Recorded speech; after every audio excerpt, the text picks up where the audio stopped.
आप देख रहे हैं SY लाइव न्यूज। विभिन्न मुद्दों को लेकर विपक्षी दलों ने ठाणे महानगर पालिका तक निकाला जोरदार मोर्चा। इस मोर्चे में शिवसेना, उभाठा, मनसे, शरद पवार गुट और कांग्रेस के नेता शामिल हुए। मोर्चे की शुरुआत गडकरी रंगायतन से हुई और यह महानगर पालिका मुख्यालय तक पहुंचा। मोर्चे में भास्कर जाधव, राजन विचारे, केदार दिघे, अभिजीत पानसे, अविनाश जाधव, रविंद्र मोरे, जितेंद्र आव्हाड और विक्रांत चौहान ने हिस्सा लिया।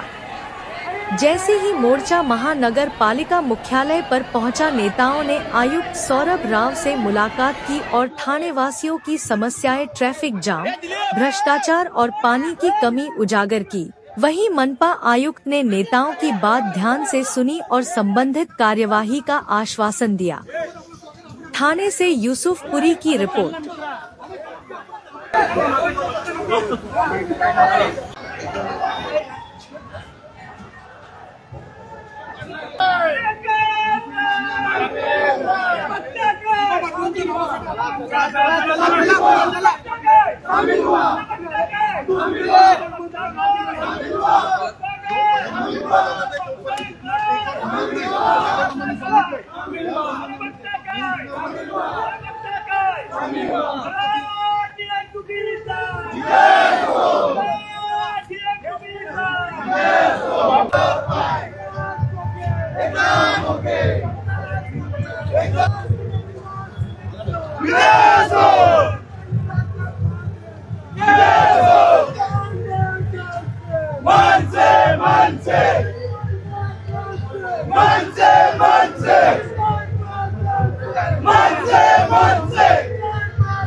शिवसेना उद्धव बाळासाहेब ठाकरे पक्ष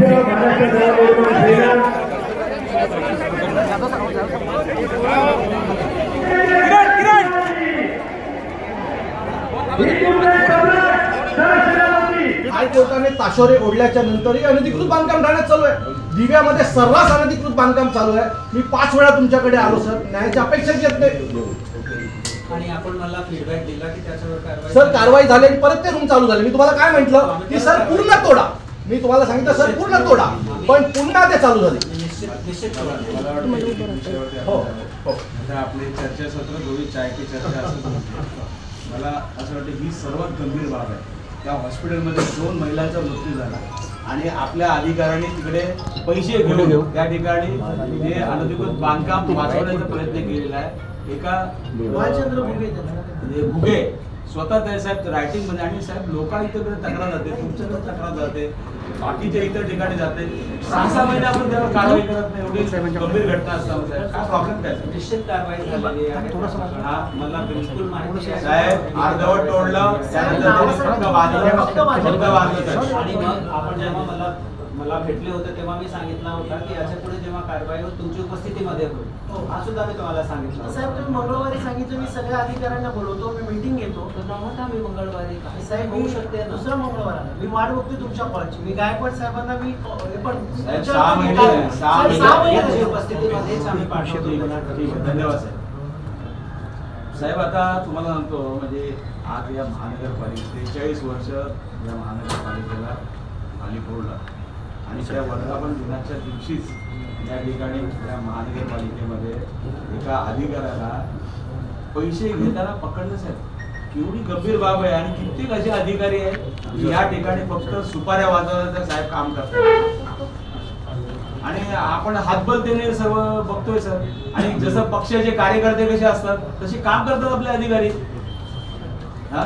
नाहीतर मी तुम्हाला त्या दिवशी पण बोललो की सरळ नाव बदलून टाका ना या महानगरपालिकेचं, बाबा हे एकनाथ शिंदे आणि मित्रमंडळ, म्हणजे आम्ही तरी समजू बाबा हे तुम्ही त्यांची चाकरी करताय म्हणून।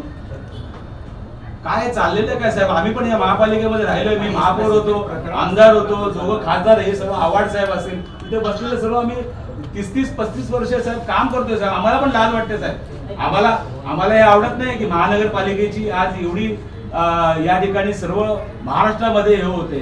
पण हे कुठेतरी साहेब थांबवलं पाहिजे की नाही साहेब? ट्रॅफिक यामध्ये तुमचा सहभाग नसेल किंवा पण जे काय आज 10 वर्ष 15 वर्ष एकेका खात्यामध्ये साहेब या अधिकारी त्या ठिकाणी बसलेले आहेत.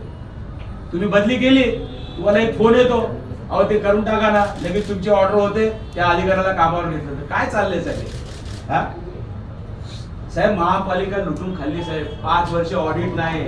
आज तुम्हाला सांगतो 337 कोटीचं कुठे गेले पैसे साहेब? कोणाच्या खिशात गेले? हे काय चाललंय साहेब? हे आम्ही उड्या डोळ्याने बघायचं का साहेब? आम्ही पण या महापालिकेमध्ये 35 वर्ष काम केलेली आम्ही लोक आहेत. नाही झालाय हा कशा सांगता? मी सांगतो तुम्हाला 5 वर्ष ऑडिट झालेलंच नाही साहेब. द्या अहवाल तुम्ही आम्हाला. नाही, ऑडिट झालं नाही हे मग? तुम्ही किंवा राजन विचारे साहेब बोलतात, हे तुम्ही बोलताय ते सोडून द्या. असं भाजपचे आमदार संजय केळकर विधिमंडळात बोलले. मी उत्तर देतो ना. मी तेव्हाही उत्तर विधानसभेला सादर केला होता आणि त्याची प्रत पुन्हा आपल्याला सादर करतो की आमच्या ऑडिट निश्चितरित्या झालेला आहे. मागे 2 वर्षाचा फक्त ऑडिट पेंडिंग आहे. तो सुद्धा 2 वर्ष आहेत. 2 म्हणजे वर्षाच्या मोदी गोष्ट आहे ना. 2 वर्ष का कमी आहे का? मोठेपणा आहे काय का? झालं की कोविड असल्यामुळे साधारणतः सगळी महानगरपालिकामध्ये ही कालावधी लागली आणि त्याच्या जेव्हा माननीय आमदार साहेबांनी हा विषय उचलला तेव्हापासून आपण युद्ध पातळीवर हा विषय घेतलाय आणि आश्वासन दिलं आहे माननीय विधानसभेला की यावर्षी डिसेंबर पर्यंत आम्ही अद्यावत करून देणार. पण सर, माझं मत आहे, खर्च एक आहे जो दरवर्षी होतो. तुम्ही दरवर्षी नवीन अर्थसंकल्प सादर करता. ज्या वेळेला अर्थसंकल्प सादर करतो त्यावेळेला मागच्या वर्षीचं ऑडिट घ्यायला प्रॉब्लेम काय? आपण 2-2 वर्ष का थांबतो? म्हणजे मला